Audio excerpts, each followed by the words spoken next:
it means no. A sword only meant a weapon in that time. So the Holy Prophet was talking metaphorically, but many theologians actually believe that no. When he's talking, when the Holy Prophet says the riders, and in that time it meant the horse riders only, will enter Iraq and destroy the people and kill. It does not literally mean horse riders. It means riders of tanks or anything. So I think we cannot many times take everything literally in the Holy Quran and the traditions. They are metaphorical words to describe for the people in that time, but they are meant for the times to come. And the Holy Prophet himself says, many of the verses in the Holy Quran, in Surah Hashr especially, and many of my words will be only understood by the people of the last of the times, because they will have the depth in understanding them. People today cannot understand my words, many of the words that I'm saying. So I say some things for these people, and some things I say because I know they will be recorded for the times to come. And I think that should be kept in mind. We will not go back towards stone ages. We will go far ahead. We will even form contact with the outside world. So that should be technology on its peak, going even further than where it is today, I believe. Yes? Firstly, I'd like to thank you for coming here. My question is that you mentioned about the three kings of Iraq that the name will be starting with Ab, and you also said that the last king of Saudi Arabia, his name will be Abdullah. So could you please tell me from what book did you get the reference? Okay, I have myself a book called Al-Malahim wal-Fitan. I mainly read in Arabic and Persian. I do read English books and Urdu books, but I mainly read in Arabic and Persian because most of the traditional books are in Arabic. So these are all traditions and prophecies by the Holy Prophet and his holy progeny. So I have to refer to Arabic books. What is the name of the book? Al-Malahim wal-Fitan, 4 volumes. It is by one of the contemporary writers. He has taken all the references from the old books and has compiled them in one set of 4 volumes. There is also another book called Ya'ti al-Nas Zamanu, a time will come. And there are prophecies, a time will come. This will happen.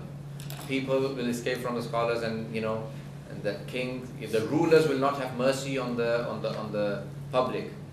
There will be no, the concept of barakat cannot be translated completely but in English, but the concept of barakat, for example, the blessings of the wealth will not remain. People will have a lot of wealth, but they will not be able to buy much from it. So those concepts are given in that book. The Holy Prophet says... Who are the compilers of those books? Sorry? Who are the compilers of people?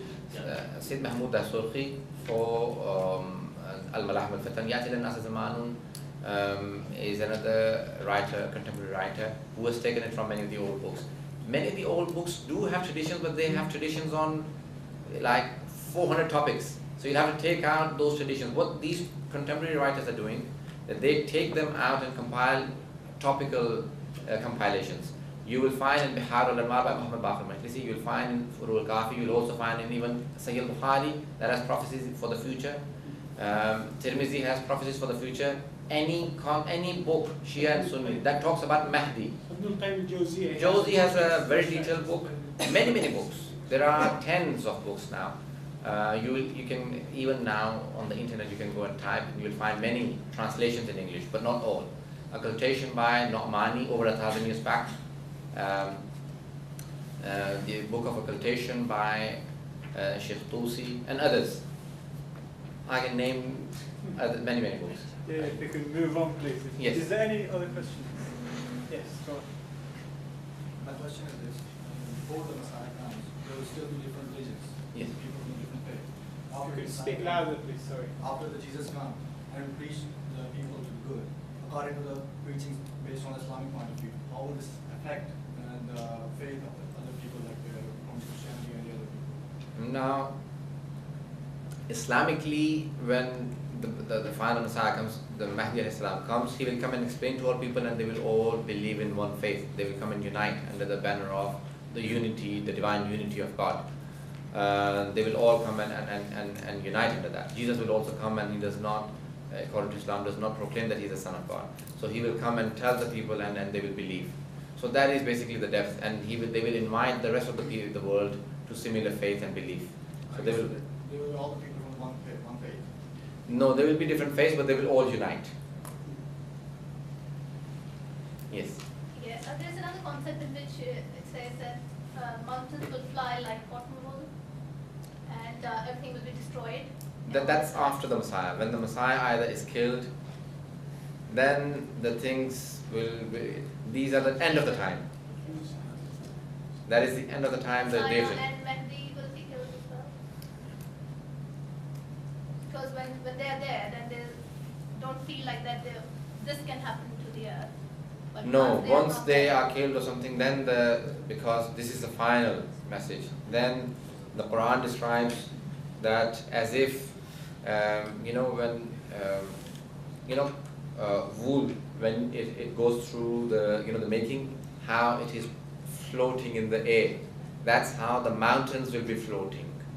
The heat level will be as if the sun was right above your head. So those descriptions the Holy Quran gives of the last day of the earth. Is there any sign that who would kill them? Or There are, I don't know if we should go down that line, but there is only one book, Awali Liani, that mentions that tradition. So I do not wish to go in that direction. So this is disputed. Move on, please. Is there any other question? Thank you. Yes. You mentioned many signs about the coming of Messiah and Mehdi, and most of them are related to happenings on earth. And in my understanding, some of them are subject to interpretation as well. I guess there's another sign, might be very important, but it's not related to any event happening on the earth. It's mentioned by Imam Mehdi and Islam about the eclipses in the month of Ramadan. Yes. So we like to Yeah, we've had a number of eclipses during the month of Ramadan. There will be two eclipses, a sun eclipse and a moon eclipse. The moon eclipse will be first and then the sun eclipse. So there will be two eclipses in the final. We've had a number of those. Many of the traditions mention that many times the signs will start and they will stop. These are still signs for the ones who believe that they will prepare themselves that okay, the time is nearby. Many times I've seen that plague started in Delhi and it stopped. China had this problem and it stopped. America had this problem and it stopped. So these are still signs. So people stop doing evil and they become and improve themselves, because then they will be major, when it happens, it will not stop. So there are moon eclipse and sun eclipse signs, and there are other signs, tornadoes, and then there are natural disasters that I mentioned. So there are many, many signs which I did not go into. Like I said, the minor signs I can probably prepare myself a list of 100 probably minor signs, if I was to just compile the things myself. What does the Quran say about, is there any clear indication about regarding the Imam Mehdi al-Islam and his appearance? First thing. Second thing, how long the government will run when he comes back? And will the people will be given the opportunity who have lived before, after their death? Okay, 3 important questions. Again, I'll try and remember them. If I do forget, then you remind me. I'll answer the last 2 first because they're shorter, then I'll remember all questions. It is when I start going into the details and I forget the questions.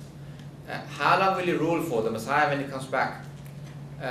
The traditions are very disputing on that. Some traditions mention 7 years, 19 years, 40 years. 40 years he'll rule for. So now he'll rule for some time. Some traditions have also mentioned that others will also come back. The best and the worst will come back. The best will come back because they were oppressed to come back and see. They will be brought back to life. So it's not a reincarnation concept, but they will be given life again. The same people will be given life to come back and see the government of the good people. And the worst will be brought back to see that what they worked against has happened and they will be punished. So the best and the worst will be brought back. So many of the believers will come back, many of the disbelievers will come back. Now, as far as